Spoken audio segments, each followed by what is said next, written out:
ליצור תנועה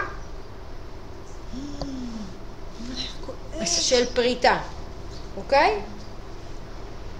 אני בעצם עוברת לרוחב. אם זה הסיבים, אז התנועה צריכה להיות כזו, לרוחב, לא לאורך, לרוחב. יהיו מצבים שאנחנו גם נרצה לעשות לאורך, אבל...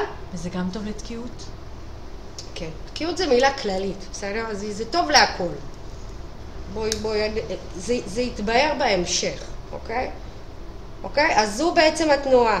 נצמדת ויוצרת פריטה.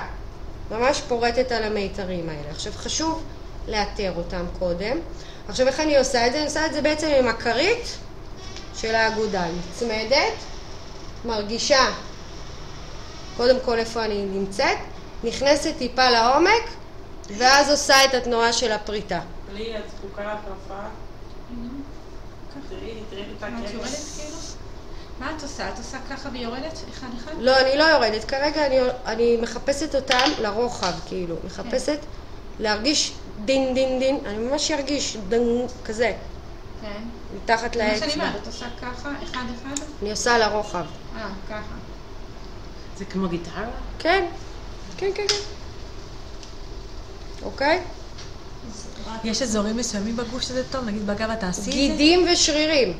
באופן כללי, שוב, תלוי גודל וצורה.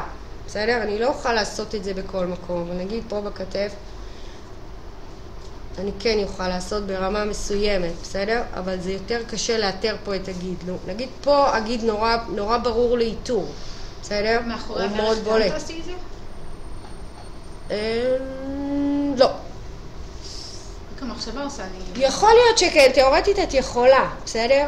את הרי עובדת על כל הגוף, את עובדת על כל הגוף, אבל את יכולה לעבוד באופן שטחי בעצם על כל אזורי האור, נכון? אבל כשאת נמצאת באזור מסוים, את צריכה להבין מה יש מתחת. איזה רקמה יש מתחת. אוקיי, אני מעל איבר פנימי, אני מעל שריר שיש רק עצם מתחת, או שאני בבטן, או... זה נורא תלוי. אבל מאחורי הברך גם יש גידים, שמה? נכון, אבל פה פחות הייתי מתעסקת עם זה ככה, למרות ששוב, יכול להיות שכן, בסדר? אבל צריך לדעת איך לגשת בשביל לא להקפיץ את האנשים. עכשיו זה עושים על הגוף, נכון? אי אפשר עם בד. אפשר. שוב, אם את מצליחה, אם הבד לא עבה מדי ואת יכולה להרגיש, בסופו של דבר, אני צריכה ללמוד, לטפל, גם אם אני בעיניים עצומות, ואני לא רואה איפה אני נמצאת, בסדר? עכשיו, יהיו טכניקות שאפשר לעשות על בד, ויהיו טכניקות שלא. אבל זה בגלל שזה נקודתי, אז אני יכולה לעשות גם לא על בד, בסדר? זה לא כמו כל אלה שקשה לעשות על האור כי זה לא נעים, אוקיי? אבל בסופו של דבר אתן צריכות להתחיל כאילו להכיר את האזור ולהרגיש גם עם העיניים סגורות, ואז לומדים את הגוף הכי טוב.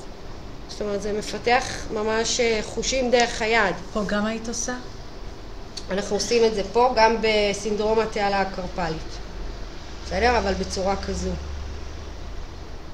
אנחנו נעבור על זה באורתופדיה, אני אסביר יותר.